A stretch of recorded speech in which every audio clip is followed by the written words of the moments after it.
That's the sound of a big deal. At Wayfair, that sound happens a lot. Dream sofa for half the price? Big deal. New dining table you've been eyeing for months? Big deal. Finally picking up those last few pieces and finishing that bedroom? Now that's a really big deal. Whatever your home needs, Wayfair has the selection, the savings, and over millions of 5-star reviews to back it up.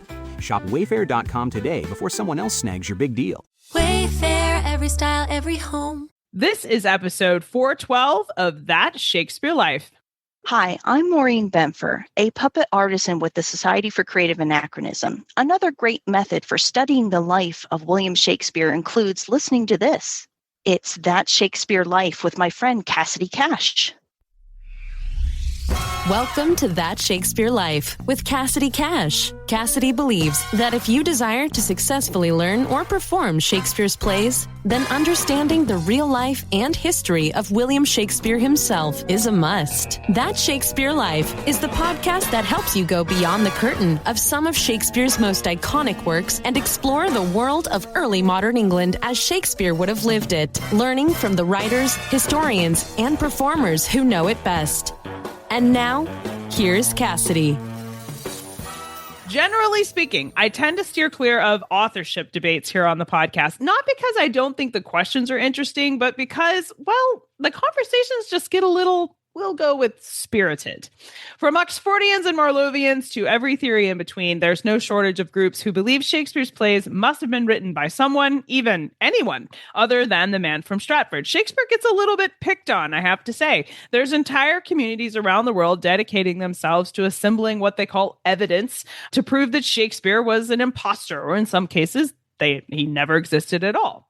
Now, I am always in favor of asking good questions. It's obviously the bedrock of what we do here, but challenging what you think you know, while that's essential to good history, I also believe in letting the evidence speak. And when it comes to Shakespeare's life, the historical record points overwhelmingly in one direction.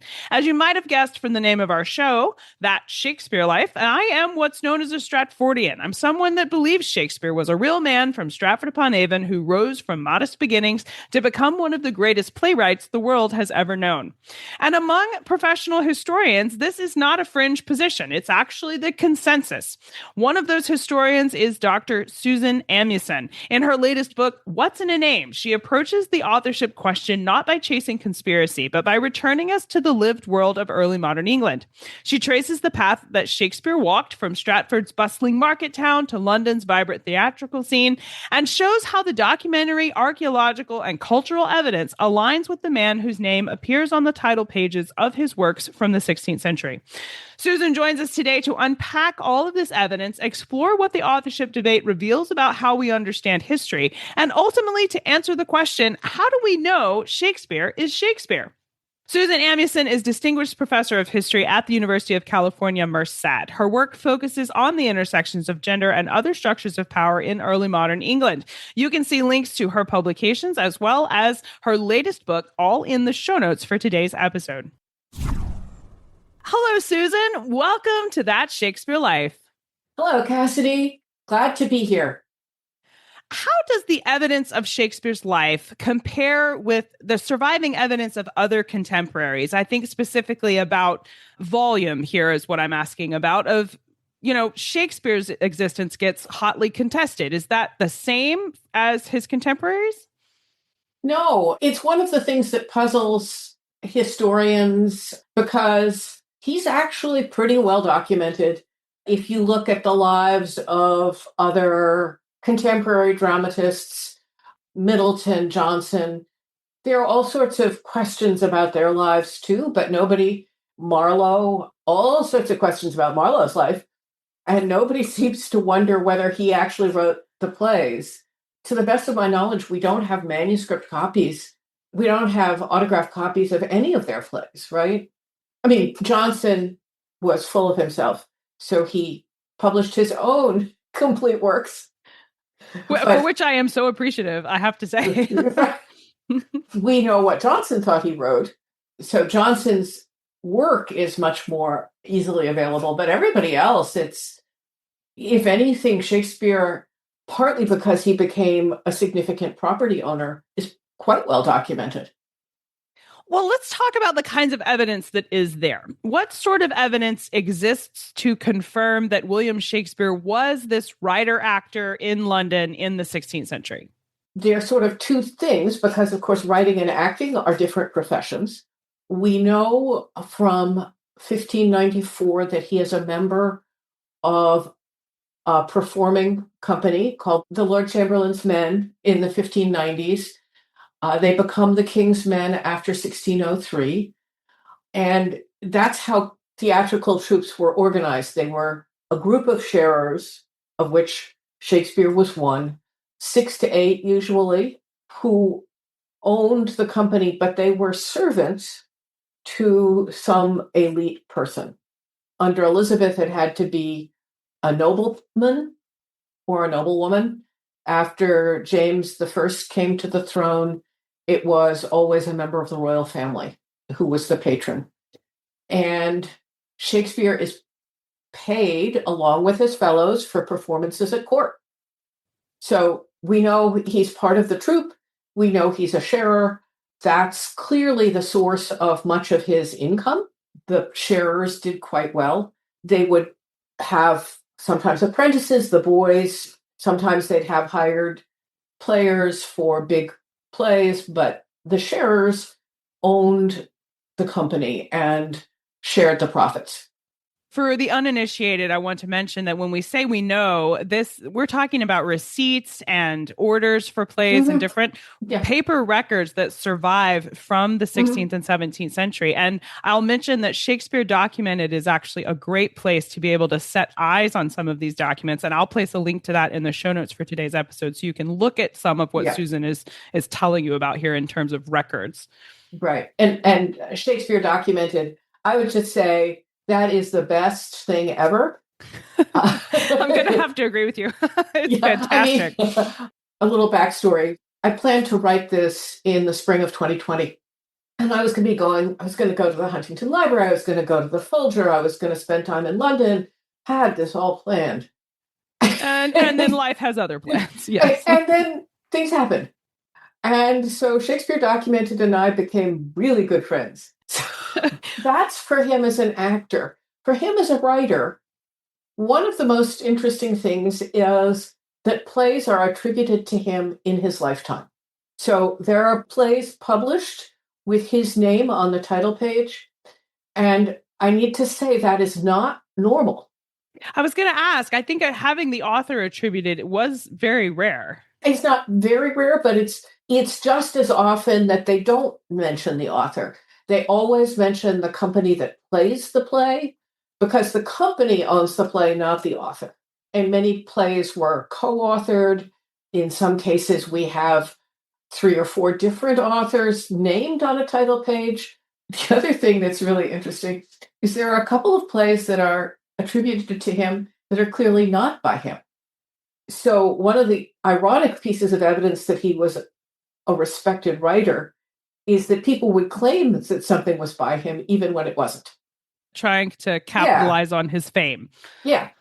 So there's actually considerable evidence that Shakespeare wrote and acted.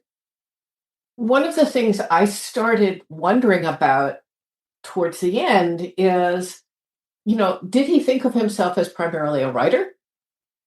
Or did he think of himself primarily as an actor?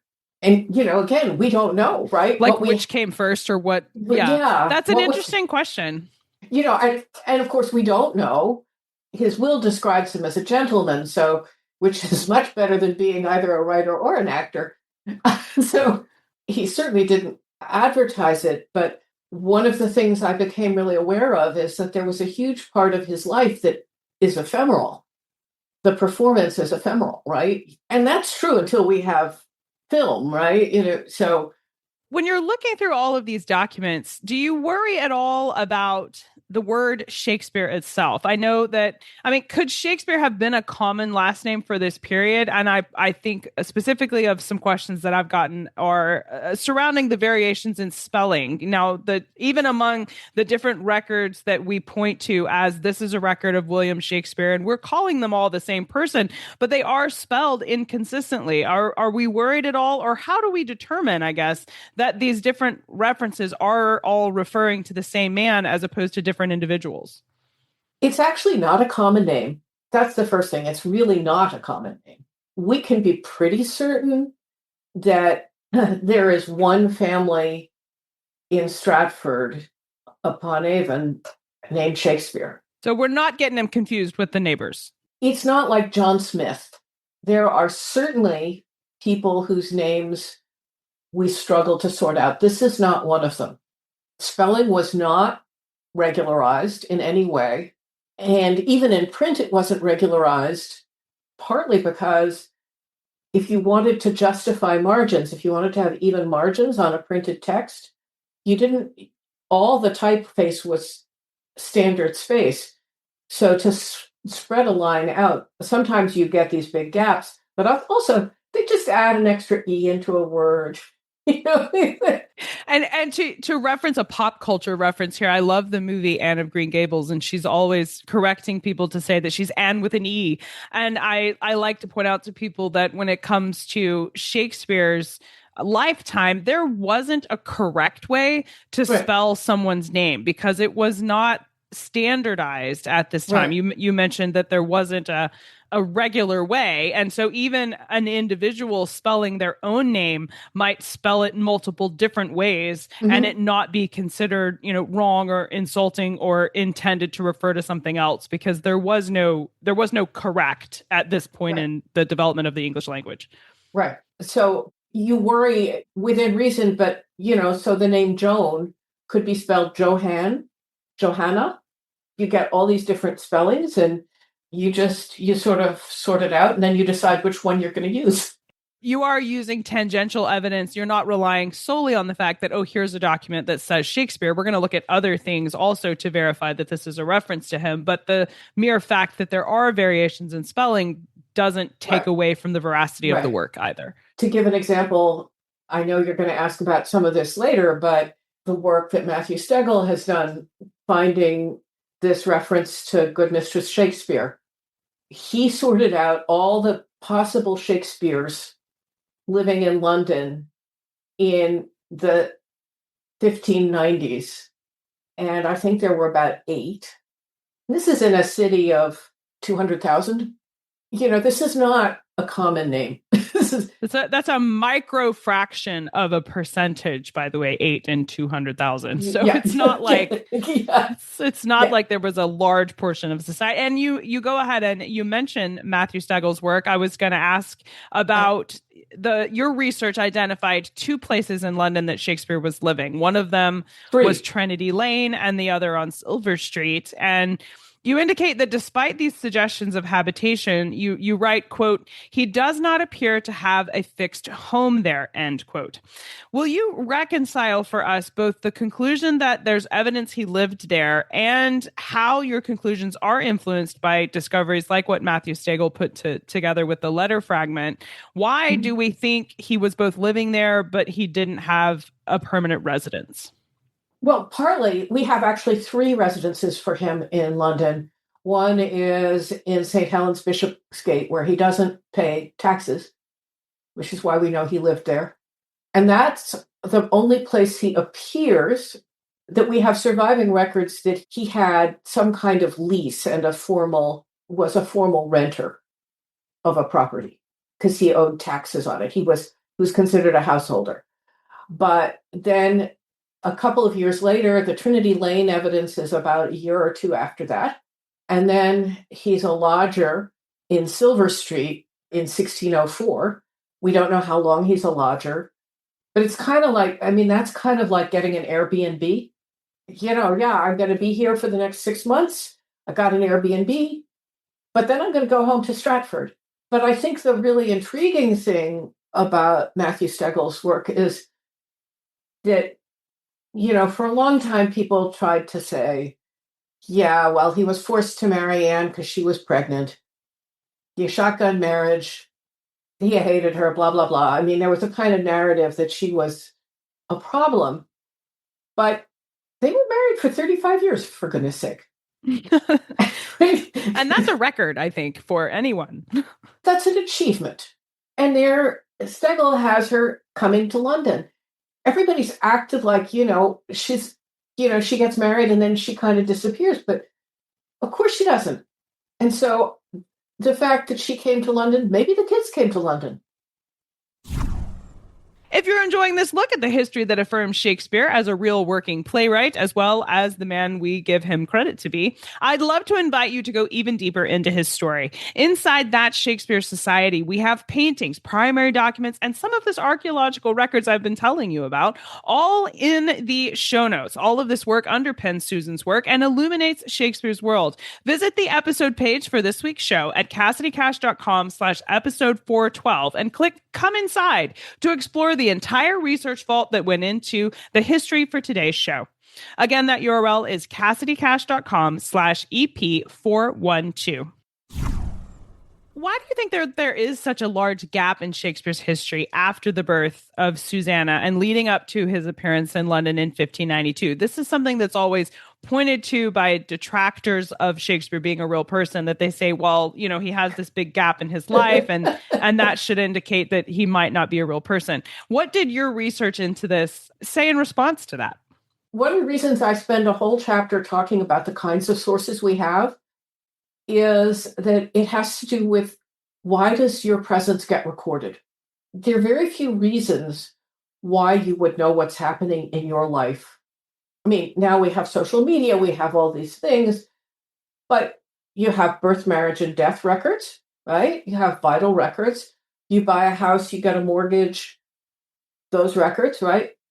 But if you're not doing those things, there's a whole lot of your life that is kind of invisible. Okay, now all our payroll systems are computerized, and goodness knows who has access to all the information in our payroll system and our health insurance. But if you take all of that away, you really actually don't know much. We aren't easily traceable. And so there's actually nothing unusual about it. It's like when you get records of people are either when they're in trouble with the law, when they are born or die or have kids or get married, stuff like that. When they buy property, that's more or less it. And that's for everybody. So until he was established enough to do any of those things financially, it's not surprising that he wouldn't have the paper trail to prove it. Yeah, and sometimes there are letters, but letters, they don't survive much. We did an episode earlier on papers and specifically toilet paper in Shakespeare's England. And one of the reasons that we don't have more lost plays is people really do think some of these letters and plays that were written on, Lenin-based paper got used for toilet paper. So I like to think a lot of that gap years information on Shakespeare ended up in a latrine somewhere. Yeah. Well, I mean, it wasn't like you could go to Costco and get 48 rolls of toilet paper. Exactly. So you had to use what was there. Well, I wonder about Shakespeare and his status. We're talking about his development as a person and how he went from, Stratford to London. That required some life development. But I wonder how it was possible for Shakespeare to have been both a playwright and an actor. These careers were considered disreputable and only barely above a vagabond. I mean, the playing companies were even subject to some laws aimed at vagabonds. So how was he also successful enough to afford fancy luxuries? Like he ends up buying unique burial locations and like church bells for his brother Edmund, which came at no insignificant cost. And he even gains an official coat of arms and goes on to be, patronized by the king himself. How do these things go together? How is someone who is only slightly better than a vagabond able to achieve this kind of notoriety? So part of it is there's the status of actors, but there's the fact that people actually like to go to plays. So celebrity worked in his favor, you think? I mean, it's not just celebrity, and it's not just Shakespeare. So one of my goals in the whole book was, I used to say, I don't really want to write a book about Shakespeare because I really want people to see Shakespeare as part of the community, as part of the world and with fellows. So it's not just Shakespeare who makes a lot of money. The other members of the Lord Chamberlain's men and the other or King's men also made money and bought property.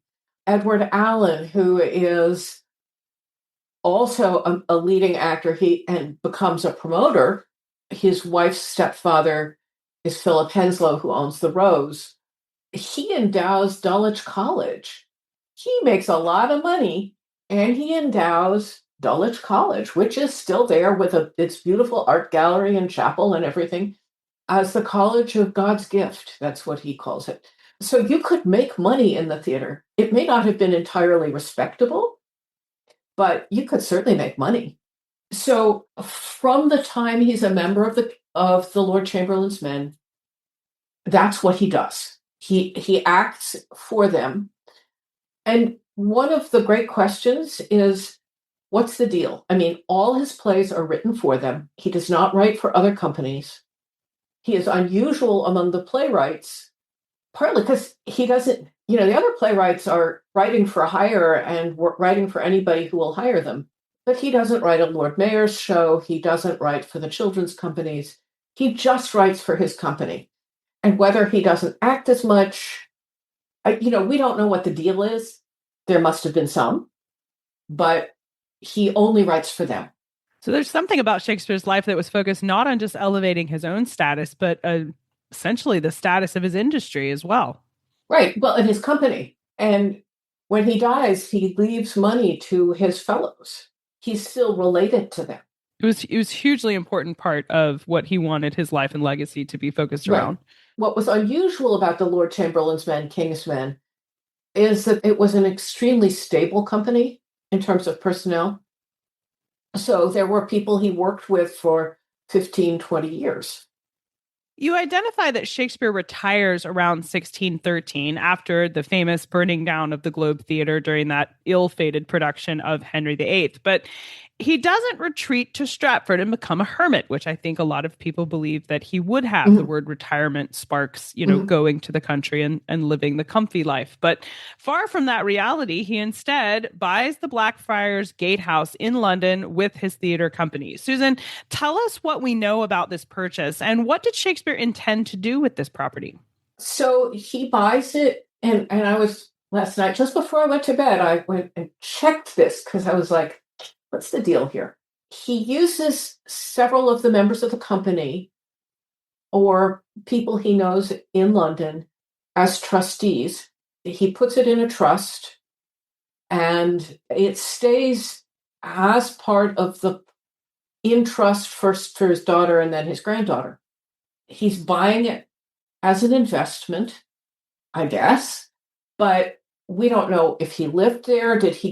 We think he retired around 1613 because that's about the end of when the last plays are written. That's why we think he retired. Maybe he didn't completely retire. There are lots of papers that haven't survived, right? There's certainly evidence that if he's back in Stratford most of the time, he's still going up to London. There's a big controversy about enclosure of some areas near Stratford, and the council the aldermen are worried about it. And there's a report that Shakespeare talked to somebody when he was in London about it and got this information. So we know he goes to London and is involved, whether he's still acting, whether he's just gone, let me go see my friends. There's only 3 years, between when we say he retired and when he has passed away. So there's not a lot of life that he could cram in there, but he does seem to be active in business ventures and definitely traveling back and forth between the two places. And maybe he and Anne were like, we're empty nesters, let's go down and have some. But because London has become kind of a social hub as well. So he has enough money to go and just enjoy himself. I don't know how that lines up. Would Shakespeare have been a grandfather by then? Did he have grandkids? When is Susanna's daughter born? That's what I can't remember. I can't remember. She's certainly married by then. Yeah. Whether her daughter is born by then, I can't remember.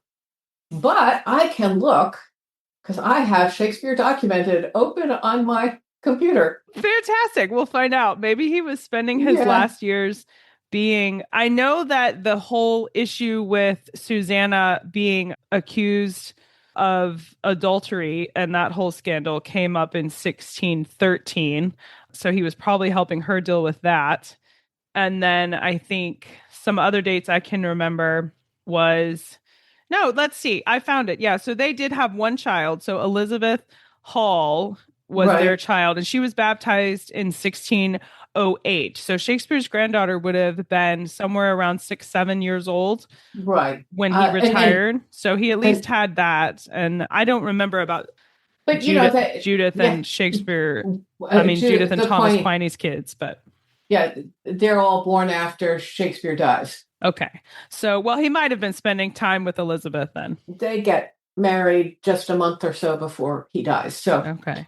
Well, from your work into this topic, if we're new to looking into the life of William Shakespeare and all of these life details that are there to unpack, and we would love to explore this further, what are some additional resources you could recommend for us, and specifically places you would suggest that we start if we're brand new?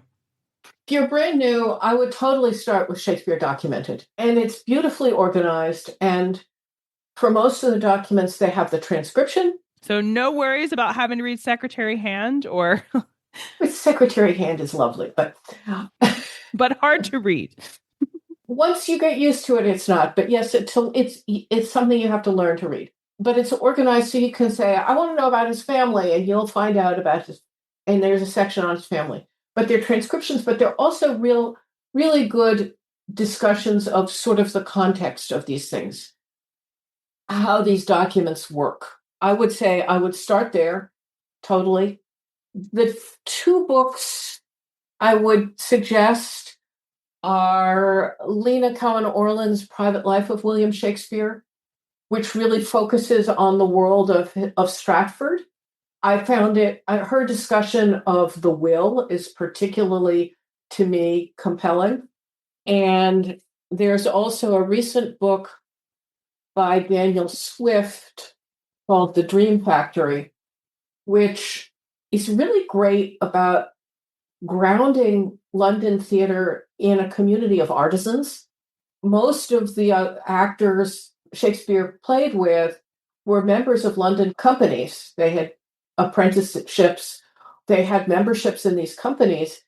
This was an artisan world, and so these are workers, and he's great on the legal machinations of the 1590s. It's just fascinating.